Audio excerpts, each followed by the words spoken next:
누가복음 18장 9절에서 14절까지 말씀, 누가복음 18장 9절에서 14절까지 말씀을 오늘은 세 번역 말씀으로 보도록 하겠습니다.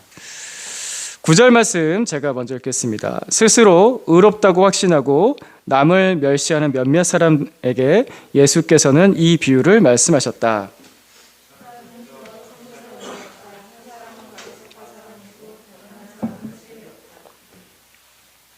바리새파 사람은 서서 혼잣말로 이렇게 기도하였다. 하나님 감사합니다. 나는 남의 것을 빼앗는 자나 불의한 자나 간음하는 자와 같은 다른 사람들과 같지 않으며 더구나 이 세리와는 같지 않습니다. 두 번씩 금식하고 내 모든 소득의 11조를 바칩니다. 그런데 세리는 멀찍이 서서 하늘을 우러러 볼 엄두도 못 내고 가슴을 치며 아 하나님 이 죄인에게 자비를 베풀어 주십시오 하고 말하였다.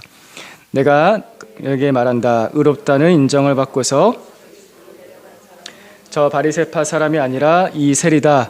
누구든지 자기를 높이는 사람은 낮아지고 자기를 낮추는 사람은 높아질 것이다. 아멘. 오늘 본문에 등장하는 이 세리는 종교와는 거리가 먼 사람의 대표자라고 할 수 있습니다. 반면에 오늘 본문에 또 나오는 바리새인은 종교와 굉장히 가까운 사람, 또 종교의 열심을 가진 사람의 대표자라고 할 수 있습니다. 지금 오늘 보면은요, 예수님께서 대표적인 성격을 가진 두 사람을 가지고서 이야기를 해주시는 것입니다. 비유라고 하셨죠. 9절 말씀의 비유입니다. 대표적인 두 사람의 성격을 드러내면서 사람의 마음을 드러내기 위해서 하나님과의 관계를 설명하시기 위해서 이 비유를 말씀하셨습니다. 바리새인이 성전에 갑니다. 근데 이 성전에 올라간 이 바리새인은 그냥 일상적인 삶을 살았던 것입니다. 바리새인에게 성전은 굉장히 가까운 곳입니다. 거리상으로도 그렇고 마음적으로도 그렇습니다. 굉장히 가까운 일상 중에 매일매일 거의 가는 곳이 성전입니다. 왜냐하면 유대인들 중에서 특별히 경건한 유대인들, 그러니까 하나님을 소위 잘 믿는다고 하는 유대인들은 하루에 3번씩 기도했습니다. 아침 9시에, 낮 12시에, 오후 3시에 3번씩 기도를 했습니다. 그런 사람들이 소위 경건하다라고 불려졌던 유대인들인데 특별히 바리새인들은 그런 경건한 유대인이었습니다. 왜냐하면 바리새인이란 말 자체가 하나님께 거룩하게 구별해서 드리면서 살기 원한다라는 뜻을 가지고 있거든요. 그래서 이 사람은 매일 하루에 3번, 적어도 3번씩 성전에 올라갔습니다. 반면에 세리가 성전에 가는 일은 일상적인 일이 아닙니다. 일상을 깨는 일입니다. 세리가 갈 곳은요, 또 세리가 앉아있을 곳은요, 성전이 아니라 세관이죠. 세관. 세금을 걷는 관청이죠.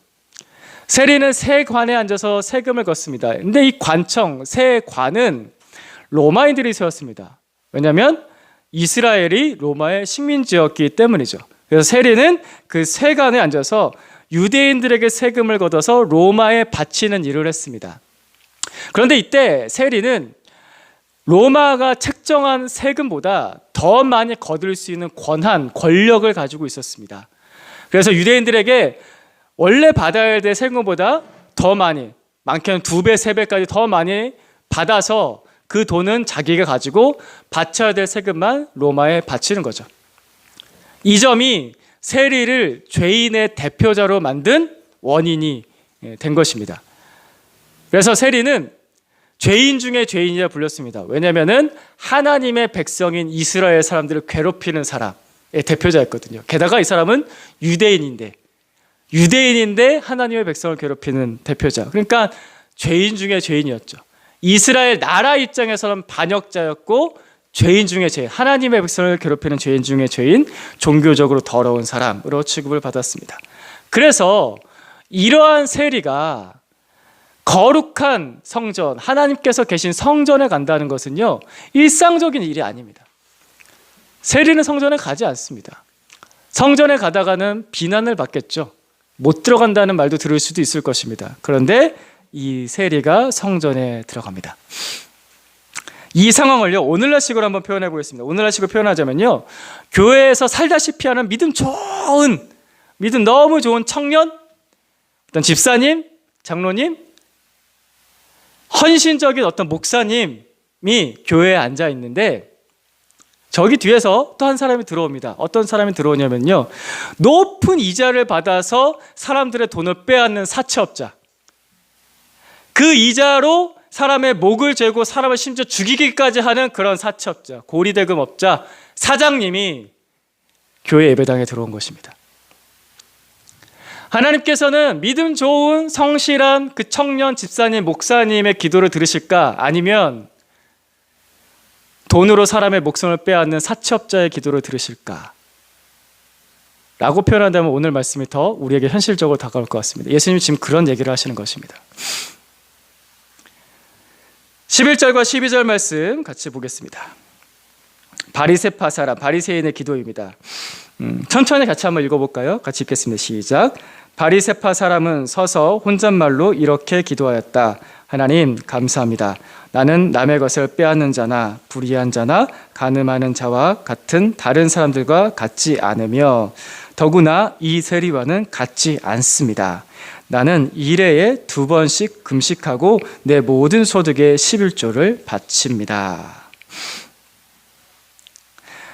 바리새인은 자신이 고백한 대로 강도가 아닙니다. 남의 것을 빼앗는 강도가 아닙니다. 불의한 자, 악한 일을 행하는 자도 아닙니다. 바리새인은 음란하지도 않습니다. 이 사람은 아마 현대에 살았다면요, 야한 동영상에는 한 번도 보지 않았을 것입니다.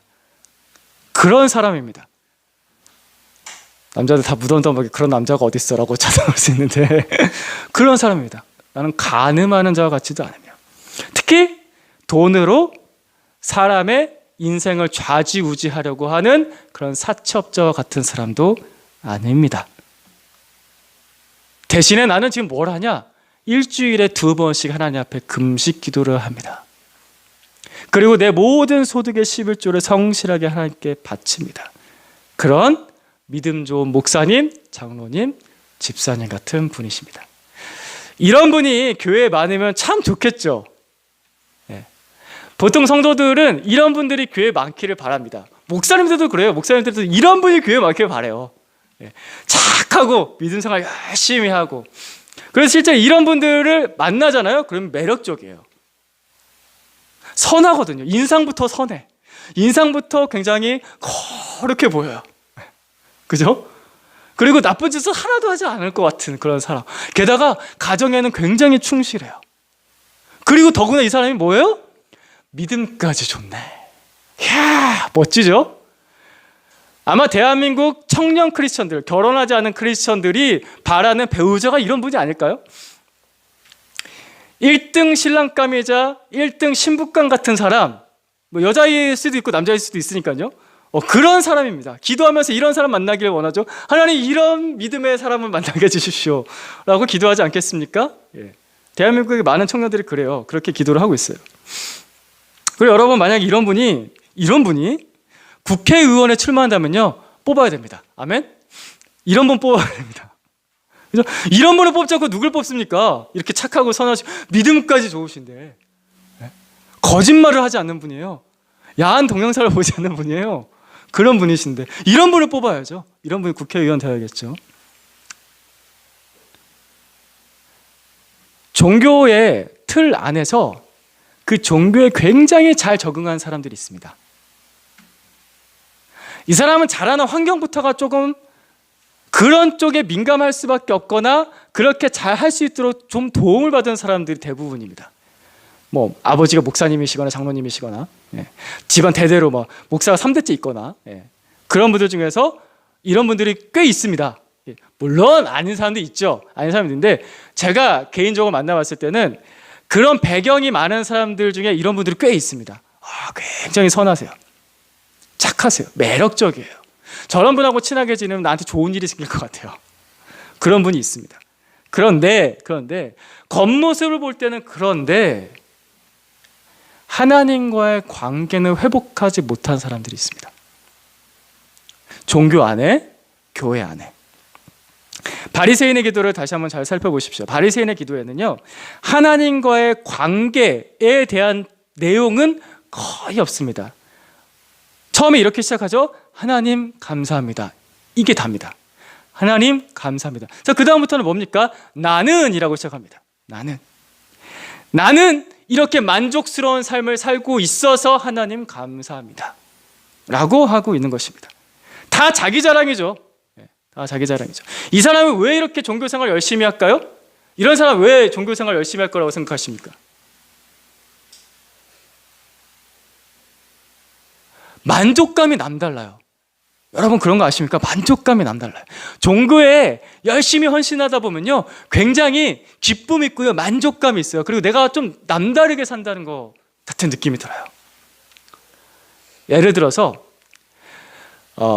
불교에서 하는 프로그램 중에 하나가 있는데요, 템플 스테이라고 있습니다. 여러분 템플 스테이 혹시 가보셨습니까? 가시면 안 됩니다. 예수 믿는 사람은 거기 가면 안 됩니다. 템플 스테이를 가게 되면요, 거기 가서 우리 원래 이제 평상복처럼 이렇게 입고 다니는데 템플 스테이 가서 절에 가잖아요. 그럼 보통 산에 있잖아요. 산에 있는데 산에 가서 그 옷을 다 벗고요, 스님들과 똑같은 회색 옷을 입습니다. 위아래로 저고리, 바지 그런 거 회색 옷을 입습니다. 그리고 핸드폰도 다 반납하고요, 아무것도 손에 쥐지 않고요. 그리고 스님들과 같이 불경을 읽고요, 알아듣지는 못해도 불경을 읽고요, 물론 스님들이 그 설법을 해주시죠, 해석을 해주시고요, 밥을 같이 먹어요. 거기에는 고기 한 점도 없어요. 깨끗해 보이는 야채들과 나무 그릇에 담긴 잡곡밥을 같이 먹습니다. 그리고 그거를 심지어 어떻게 해요? 깨끗하게 싹 비워서 먹습니다. 그러면요, 내가 스님이 된 듯한 느낌이 듭니다. 불교에 깊이 귀한 종교인이 된 듯한 느낌이 듭니다. 거기서 오는 만족감이 있어요. 종교에 열심히 하고 그 틀에 잘 적응하는 사람들 중에서 이런 만족감을 놓칠 수 없는 사람들이 있습니다. 그런 사람들인 것이죠. 이 사람은 이 만족감을 지키기 위해서 종교 생활을 열심히 하는 거죠. 사실 이 바리새인이 믿는 대상은요, 처음에 하나님을 불렀지만 자기 만족을 믿는 사람입니다. 내가 만족해야지 이 종교를 믿는 사람입니다. 오늘날 교회에서 예수님의 십자가의 복음이 아니라 개선된 삶, 그러니까 착해지고 선해지고 남다르게 좀 뛰어난 삶을 사는 것에 대해서 가지고 거기에다 뒤에다 복음이라는 단어를 붙여서 전합니다. 특별히 청년교회, 청년들이 많은 교회를 가다 보면요, 이런 걸 합니다. 탁월해 주십시오라고 합니다. 탁월해 주십시오. 당신은 지금보다 더 탁월하게 살 수 있습니다. 더 멋지게 살 수 있습니다. 왜냐하면 예수가 계시기 때문이죠 라고 복음을 전합니다. 그런 봉사활동, 교육 프로그램, 심리상담, 치료, 그런 성경 공부 프로그램을 통해서 사람들 홍보해서 끌어다 놓고, 그래서 그 사람이 정말 잘 돼서 착해지고 나아지고 발전되고 개선되고 나면요, 그 사람을 강대상 앞으로 보냅니다. 그 사람이 착해진 삶을 고백할 수 있도록, 그걸 두 글자로 간증이라고 합니다. 그렇게 되면 아마도 그 사람은 이 강대상에 서서 이와 같은 얘기를 할 것입니다. 제가 이제는 착하게 살고 술도 마시지 않고 교회도 매주 출석하고 헌금도 잘 드리고 있습니다. 하나님 감사합니다. 바리새인의 기도와 다를 것이 없습니다.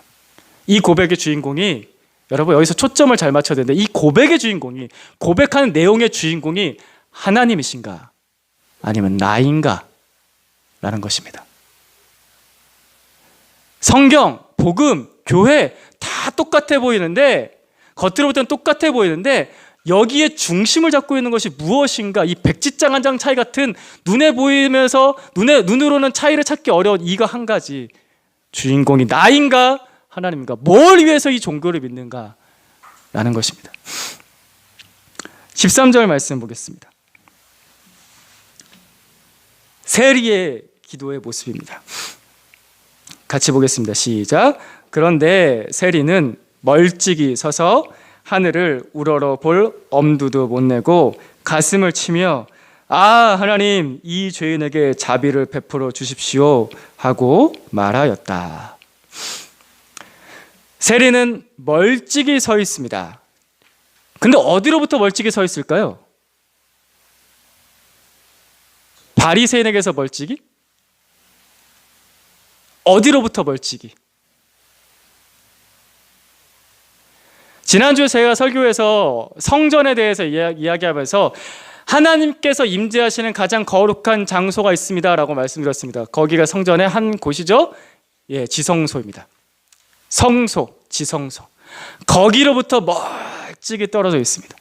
그만큼 세리는 자신이 하나님께 가까이 갈 자격이 없다는 것에 대해서 너무나 잘 아는 사람입니다. 저 멀찍이, 예배당 저 구석 멀찍이 압니다. 이 사람의 마음이 그 사람의 위치로 표현이 된 것이죠. 그 멀찍이 서 있습니다.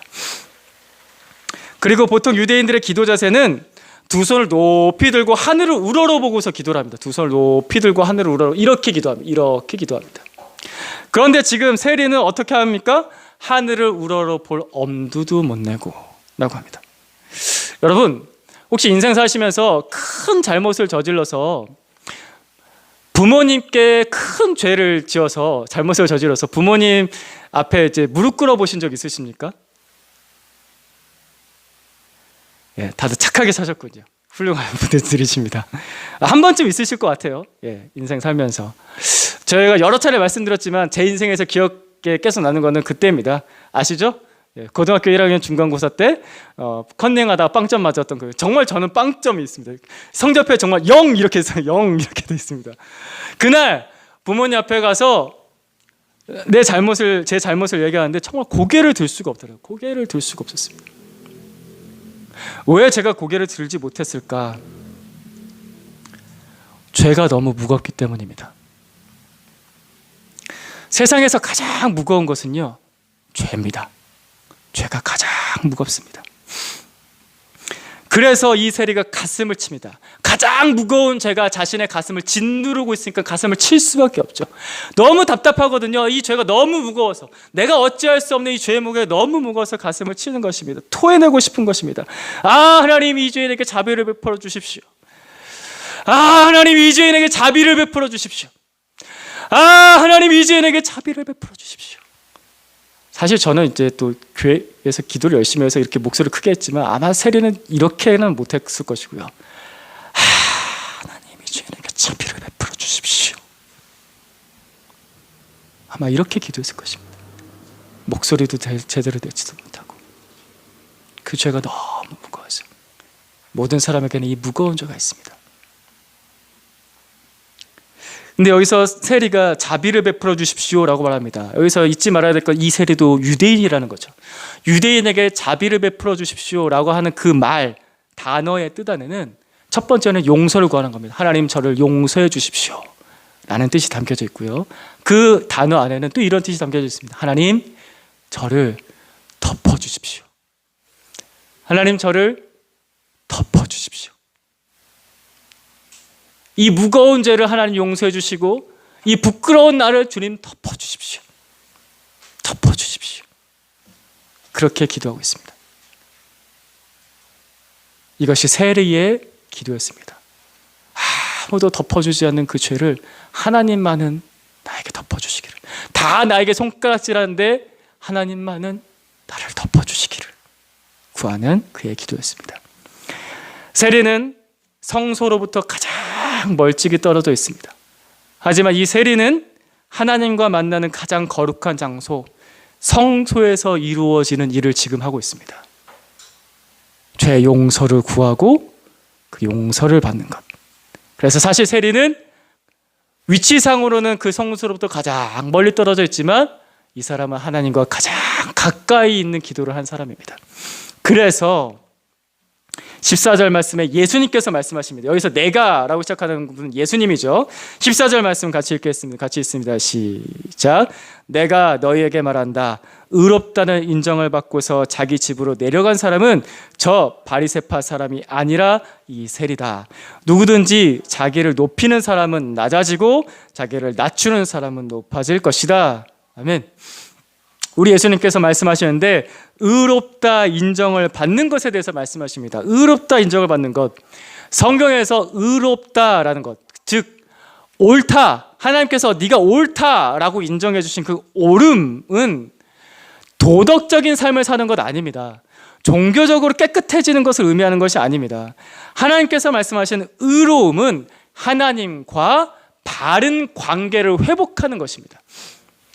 즉 사람이 죄 때문에 하나님과의 관계가 깨어졌는데, 틀어졌는데, 이 틀어진 죄의 문제가 하나님의 은혜로 용서받아서 다시 옳은 관계로 서게 되는 거, 이것을 옳다, 의롭다라고 성경에서 말합니다.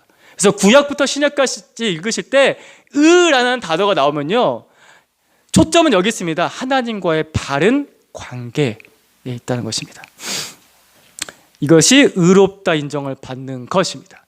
세리는 그렇게 인정을 받았습니다. 즉 용서받고 하나님과의 관계가 회복이 된 것입니다. 이것을 구원받았다라고 하는 것입니다. 사실 이 세리를요, 인생을 좀 우리가 상상을 해보고 있음직할만 일로 상상을 해본다면요, 이 세리는요 잘 살 수 있었던 사람입니다. 자기 만족 완전 누리면서 살 수 있었던 사람입니다. 무슨 말이냐면요, 바리새인과는 다른 자기 만족이 있을 수 있습니다. 그렇죠? 왜냐하면 정반대인데, 바리새인과 정반대인데 돈이 있고 권력이 있습니다. 휘두를 수 있는 것이 굉장히 많습니다. 우리나라는 1945년에 일제로부터 해방됐잖아요. 우리는 해방됐습니다. 광복되었습니다. 그래서 김복동으로 살다가 닭감으로 살던 애는 빨리 다시 김복동으로 갔었어야 되는 거죠. 그렇지 않으면 돌 맞아 죽을 뻔했을 테니까요. 그런데 이스라엘은 로마의 지배에서 벗어나지 못했습니다. 로마 대제국의 지배 아래서 계속 짓눌렸고 마침내 멸망까지 하죠. 그래서 세리는 로마의 편에 있어서 살았던 사람인데, 그 평생 사는 동안에, 그러니까 죽을 때까지 그가 가졌던 모든 권력과 권세와 돈을 다 누리면서 자기 만족하면서 살 수 있었던 사람입니다. 그죠? 그럼에도 불구하고, 그 남다른 만족, 세상의 만족을 누릴 수 있는 사람에도 불구하고 자기 만족으로 채워지지 않은 영적인 가난함을 느꼈습니다. 하나님께 가까이 갈 수 없는 이 죄의 무게를 너무나도 힘겨워했습니다. 자신의 죄의 무게를 알고 용서받지 못한다는 것에 대한 두려움을 아는 사람은 구원에 대한 갈망이 생깁니다. 하나님을 찾습니다. 여기 계신 우리 형제자매들이 죄의 무게를 느껴보시길 바랍니다.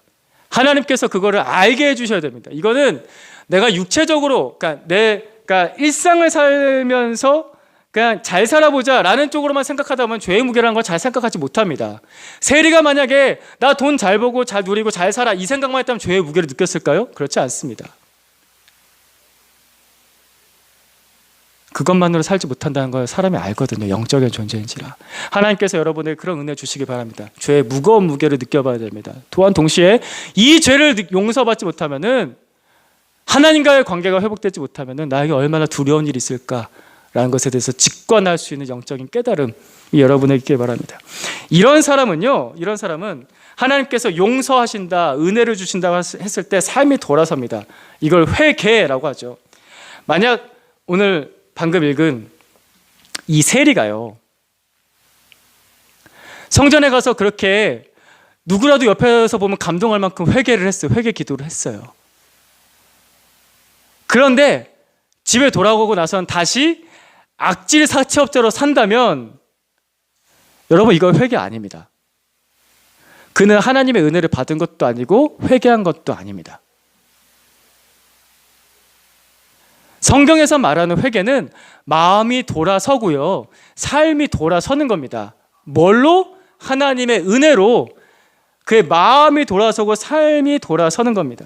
그래서 예수님께서는 지금 이 본문이요, 누가복음 18장에 있는데요, 18장에서 한 세리의 이야기를 해주시죠. 회개 기도에 따른 이야기를 해주시고 나서 19장에 넘어가서 진짜 그렇게 회개한 세리를 보여주십니다. 그러니까 18장은요, 여러분, 이게 예고편이고 19장에 본편이 있는 거예요. 19장 본편을 보겠습니다. 19장 본편. 예고편까지 보면 뭐 저런 게 그러니까 지어낸 이야기지라고 할 수 있는데 19장에 본편이 나옵니다. 19장 본편 2절부터 10절까지인데 다 읽기에 약간 좀 길어서 제가 간추려서 중요한 절들을 뽑았습니다. 저 여러분이 번갈아 가면서 읽겠습니다. 제가 2절 읽겠습니다.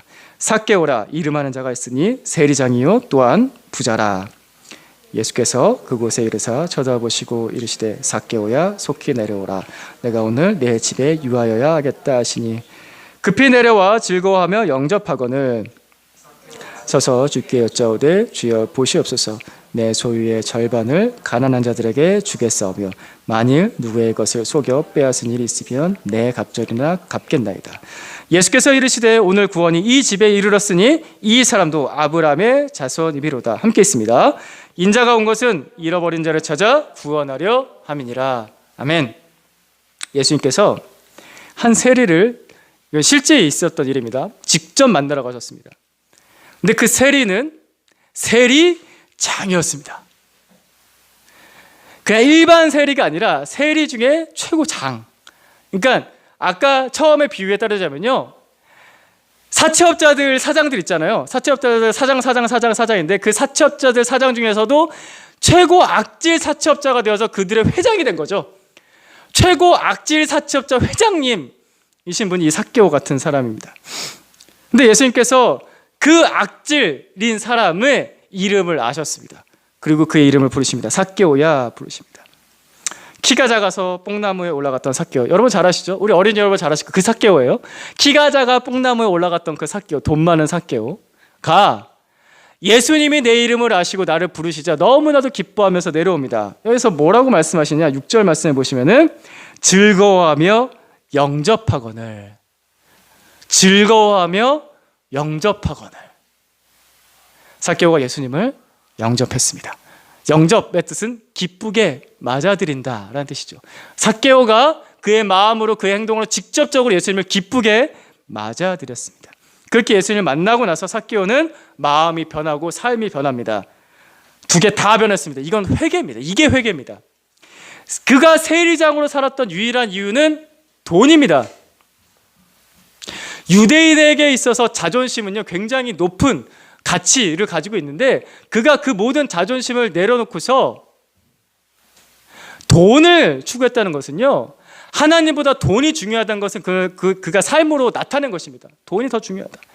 근데 그 돈을 다 버리죠. 돈이라는 신을 다 버리고 자기 만족을 채워주는 그 신을 버립니다. 그 돈을 버립니다. 뭐라고 얘기합니까? 8절 말씀에 내가 이 돈 다 버리겠습니다라고 얘기하는 겁니다. 지금 내 소유의 절반을 가난한 자에게 주겠사오며, 절반을 벌써 뛰었어요. 50% 뛰었어요. 여러분의 소유의 절반을 50% 뛰는 거 쉬우십니까?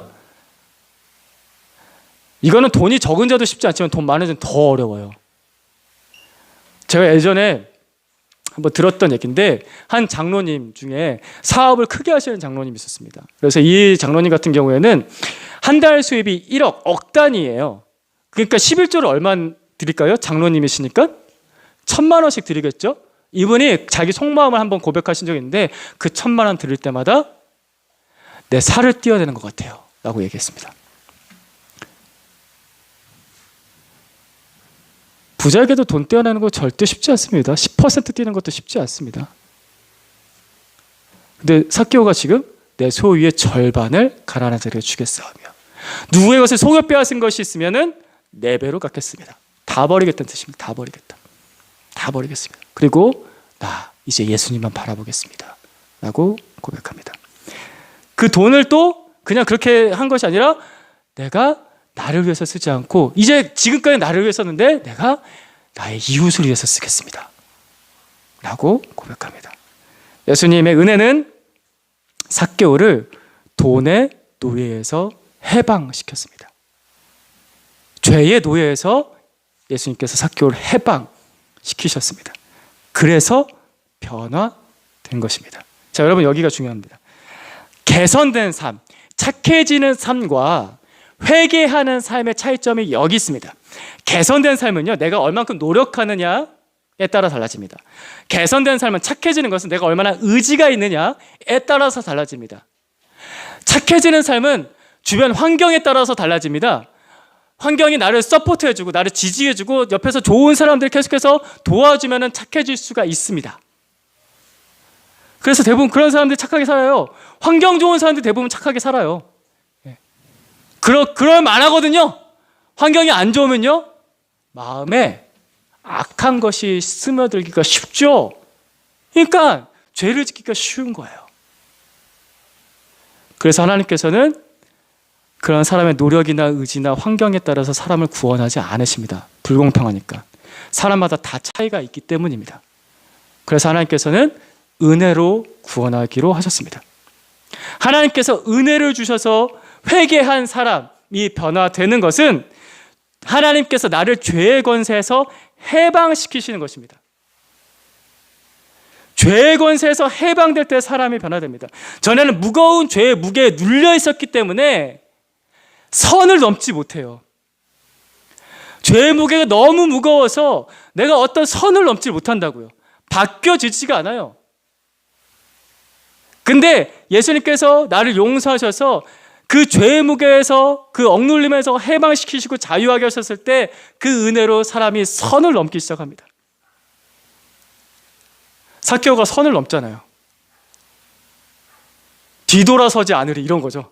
나 이제 더 이상 뒤돌아서지 않으리. 완전 선을 넘어요. 지금까지 살아갔던 삶과 전혀 다른 삶을 살아요. 회개입니다. 앞에서 나왔던 이야기 가운데서 제가 그 세리의 이야기, 비유의 이야기에서 세리는 성전에 가는 일이 어렵습니다 라고 했는데 그 세리가 선을 넘습니다. 성전 문을 넘어서죠. 그리고 주님 앞에 고백합니다. 이 죄인을 불쌍히 여겨주소서. 예수 그리스도의 그 능력의 권세가, 십자가의 은혜가 나를 죄로부터 해방시키실 때 지금까지는 내가 변할 수 없었던 삶이 그 은혜로 변하는 것, 이것이 회개입니다. 나의 노력과 의지와 주변 환경과는 크게 관련이 없습니다. 예수 그리스도의 은혜가 나를 뒤에서 밀어주시고 앞에서 끌어주시는 것, 나를 자유하게 하시는 것입니다. 이것을 로마서 8장에서 이렇게 선언합니다. 이것은 선언입니다. 설득도 아니고 그냥 선언 자체입니다. 이게 그냥 하나님 입장에서 이게 사실이다라고 선언하시는 건데요. 예. 문구 자체가 선언적 문구입니다. 로마서 8장 1절에서 2절까지 말씀 같이 읽겠습니다. 시작. 그러므로 이제 그리스도 예수 안에 있는 자에게는 결코 정죄함이 없나니 이는 그리스도 예수 안에 있는 생명의 성령의 법이 죄와 사망의 법에서 너를 해방하였습니다. 예. 이게 구원입니다. 이렇게 사람은 하나님의 은혜로 첫 번째 회개를 합니다. 이 첫 번째 회개를 다른 말로 회심이라고 합니다. 구원받은 것입니다. 하나님과의 관계가 회복된 것입니다. 하나님께 돌아간 것입니다. 그리고 나서 구원받고 나서는요, 하나님께 더 가까이 가는 삶을 삽니다. 가까이 가는 삶을 살게 됩니다. 그런 마음이 생기죠. 여전히 이 땅에 사는 동안에 죄는 영향력이 있습니다. 능력이 있습니다. 그래서 하나님과 나 사이의 관계를 계속해서 틀어지게 만들려고 합니다. 그런 영향력이 있습니다. 그래서 예수 믿는 사람은, 구원받은 사람은 매일 하나님께로 돌아갑니다. 매일 아버지께로 돌아갑니다. 이것을 매일 하는 회개, 이것을 신앙 생활이다라고 합니다. 매일 하나님께 돌아가는 사람은 지금 뭘 중요하게 생각하는 걸까요? 하나님과의 관계를 중요하게 생각하는 겁니다. 예수 믿는 사람은 그 다른 어떤 것보다 하나님과의 관계를 중요하게 생각합니다. 그래서 매일 하나님께로, 매일 아버지께로 돌아갑니다. 보통 회개하면은 좀 어렵고 힘든 거라고 생각하는데 사실 회개는 기쁜 겁니다. 하나님께 돌아가는 것입니다. 하나님께서 나를 기쁘게 맞아주시는 것입니다. 하나님께서 나를 기쁘게 용서해 주시는 것입니다. 그래서 회개는 기쁩니다. 이사야 55장 7절 말씀 마지막으로 같이 보겠습니다. 구약에 있는 말씀입니다. 같이 봅니다. 시작. 악기는 그 길을, 불의한 자는 그의 생각을 버리고 여호와께로 돌아오라. 그리하면 그가 긍휼히 여기시리라. 우리 하나님께로 돌아오라. 그가 너그럽게 용서하시리라. 아멘. 먼 옛날부터 지금까지 하나님께서는 계속해서 우리를 돌아오라, 돌아오라 부르시고 찾으십니다. 기도하겠습니다. 하나님 아버지, 하나님께 돌아갑니다. 나의 인생을 완전히 바꿔 내 아버지께로 돌아갑니다. 내 주 예수 그리스도의 보혈로 나의 모든 죄를 씻어주시고 용서하여 주시고 하나님의 사랑으로 주님 덮어주셔서 나의 모든 수치와 나의 모든 무거운 마음, 무거운 죄가 예수 그리스도의 능력으로 해방되는 것을 누리고 날마다 더 누리고 또 기뻐하기를 원합니다. 날마다 내 아버지께로 돌아갑니다. 나를 기쁘게 맞아주시는 아버지가 계셔서 감사드립니다. 아버지 때문에 삽니다. 예수님의 이름으로 기도드립니다. 아멘.